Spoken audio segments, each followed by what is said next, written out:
नमस्ते। चलिए सीधे आज के इस बेहद दिलचस्प एक्सप्लेनर में गोता लगाते हैं। आज हम प्राचीन गर्भ संस्कार के सदियों पुराने ज्ञान को आधुनिक माइक्रोग्रीन्स के विज्ञान से जोड़ने वाले हैं। अक्सर गर्भावस्था को एक मेडिकल कंडीशन मान लिया जाता है, जहां सारा फोकस बस कुछ दवाइयों और सप्लीमेंट्स पर होता है। लेकिन आज की ये चर्चा हमें एक बिल्कुल अलग और प्राकृतिक नजरिया देगी। ये एक ऐसी जीवन शैली की बात है जहां खाना सिर्फ पेट भरने का जरिया नहीं, बल्कि सीधा जीवन बांटने का माध्यम बन जाता है। अब एक सवाल, क्या गर्भ को सिर्फ खाने से नहीं बल्कि प्राण यानी सीधे लाइफ फोर्स से सींचा जा सकता है? ये एक ऐसा विचार है जो हमारे मॉडर्न न्यूट्रिशन के पैमानों को पूरी तरह हिला के रख देता है। आजकल हम लोग विदेशी और डिब्बाबंद सुपरफूड्स पर कितने ज्यादा निर्भर हो गए हैं ना। सुंदर पैकेट्स वाले सप्लीमेंट्स को ही सेहत का खजाना मान लिया गया है। लेकिन ये सोर्स हमें रुक कर सोचने पर मजबूर करता है कि एक विकसित हो रहे नन्हे बच्चे को असल में क्या चाहिए। क्या सिर्फ कैलोरी और विटामिन्स गिनना काफी है, या उस नन्ही जान को सच्चा जीवन और चेतना देने के लिए कुछ और चाहिए? तो चलिए सजीव भोजन और गर्भ संस्कार के इस कॉन्सेप्ट को गहराई से समझते हैं। जब गर्भ संस्कार की बात आती है तो दिमाग में क्या आता है? अच्छा संगीत, मंत्र या अच्छी किताबें? बिल्कुल। लेकिन इस सोर्स के मुताबिक गर्भ संस्कार की तस्वीर इससे कहीं ज्यादा बड़ी है। एक गर्भवती माँ का हर एक विचार, उसका हर अनुभव और सबसे जरूरी उसके खाने का हर एक निवाला बच्चे के शारीरिक और मानसिक निर्माण में सीधा योगदान देता है। और यहीं एंट्री होती है सजीव भोजन यानी लिविंग फूड की।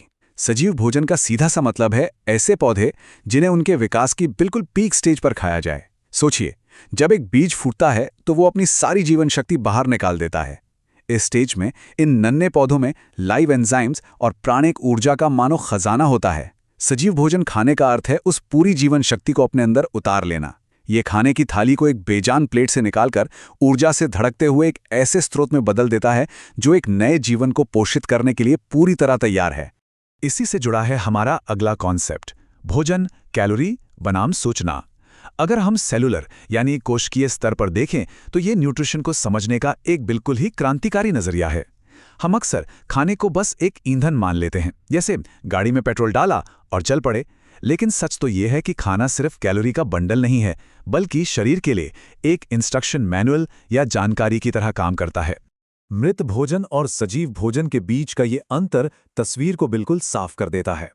एक तरफ है वो खाना जो प्रोसेस्ड है, हफ्तों से फ्रिज या कोल्ड स्टोरेज में पड़ा है। ये खाना अपनी सारी प्राकृतिक नमी और प्राणिक ऊर्जा खो चुका है। इससे पेट तो भर जाएगा, लेकिन शरीर को कोई सकारात्मक मैसेज नहीं मिलेगा।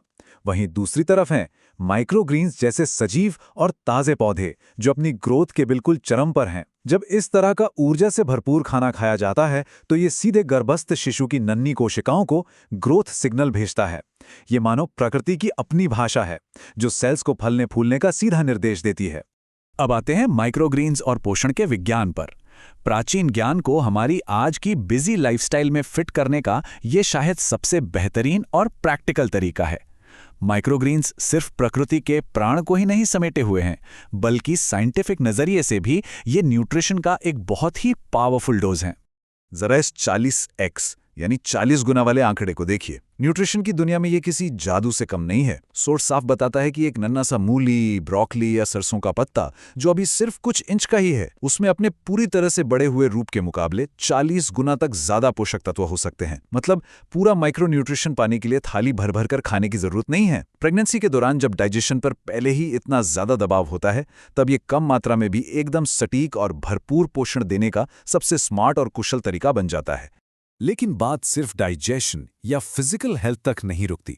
आइए पौधे उगाने के मानसिक लाभ पर भी नजर डालते हैं। ये सिर्फ गमले में पानी डालने की बात नहीं है, ये एक नई चेतना को आकार देने के बारे में है। माँ की मानसिक शांति और उसके आसपास का माहौल बच्चे की बन रही पर्सनैलिटी पर सीधा और बहुत गहरा असर डालता है। इस पूरी प्रोसेस से 3 बहुत ही शानदार फायदे निकल कर आते हैं। पहला है धैर्य का बीजारोपण। जब एक बीज को मिट्टी में बोया जाता है और उसे रोज थोड़ा थोड़ा बढ़ते हुए देखा जाता है तो मन में एक गजब का सुकून और धैर्य आता है। ये बिल्कुल किसी मेडिटेशन की तरह काम करता है जो स्ट्रेस हार्मोन को कम करके बच्चे के नर्वस सिस्टम को मजबूत बनाता है। दूसरा है शुद्धता का संकल्प। घर पर खुद खाना उगाने का मतलब है कि उसमें किसी भी केमिकल, कीटनाशक या मिलावट की कोई गुंजाइश ही नहीं। एकदम 100% टॉक्सिन फ्री शुरुआत। और तीसरा फायदा तो हम डिस्कस कर ही चुके हैं, सूक्ष्म पोषण, जो शरीर की हर एक छोटी बड़ी जरूरत को पूरा कर देता है। समाज के लिए एक संदेश। अगर हम एक व्यक्ति और एक घर की बाउंड्री से थोड़ा बाहर निकलें तो ये पूरा विश्लेषण हमारे समाज के भविष्य के लिए एक बहुत ही पावरफुल और दूरदर्शी विजन देता है। थाली बदलिए, पीढ़ी बदलेगी। ये सिर्फ एक लाइन नहीं, अपने आप में एक बहुत गहरी सोच है। अगर परिवार का हर इंसान लिविंग फूड की इस ताकत को गहराई से समझ ले तो इसका असर आने वाली कई पीढ़ियों तक देखा जा सकता है। गर्भावस्था के दौरान सही और ऊर्जा से भरा पोषण देकर हम एक ऐसी पीढ़ी तैयार कर सकते हैं जो न सिर्फ शारीरिक रूप से मजबूत हो बल्कि मानसिक रूप से भी बहुत ज्यादा शांत, फोकस्ड और स्पष्ट हो। सच में ये एक स्वस्थ समाज की मजबूत नींव रखने जैसा है। यहाँ एक बहुत ही खूबसूरत कोट है, मिट्टी से थाली तक का सफर जितना छोटा होगा, जीवन उतना ही लंबा और स्वस्थ होगा। यह हमें याद दिलाता है कि हम इंसान भी तो प्रकृति का ही हिस्सा हैं। जब खाने को लंबी लंबी फैक्ट्रियों और कोल्ड स्टोरेज से बचाकर सीधा मिट्टी से थाली तक लाया जाता है तो वो अपने साथ प्रकृति की उस अनंत बुद्धिमत्ता को भी लाता है। और अगर देखा जाए तो गर्भावस्था इसी प्राचीन बुद्धिमत्ता के साथ फिर से जुड़ने का एक बेहद खूबसूरत जश्न है। और अंत में ये एक्सप्लेनर हमारे लिए सोचने को एक बहुत ही प्रासंगिक सवाल छोड़ जाता है।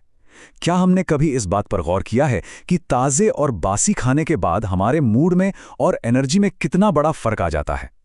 ताज़ा और सजीव खाना जहां मन को एकदम हल्का और फुर्तीला कर देता है, वहीं पुराना या मृत खाना शरीर को भारीपन और आलस से भर देता है। ये इस बात का सीधा सबूत है कि हम जो भी खाते हैं उसकी जीवंतता हमारी फिजिकल और इमोशनल स्टेट को तय करती है। तो अगली बार जब खाने की थाली सामने आए तो ये सवाल दिमाग में जरूर आना चाहिए कि क्या इसमें सिर्फ कैलोरी हैं या सचमुच धड़कते हुए प्राण भी मौजूद हैं। इस पूरी और अर्थपूर्ण चर्चा में साथ बने रहने के लिए बहुत बहुत शुक्रिया।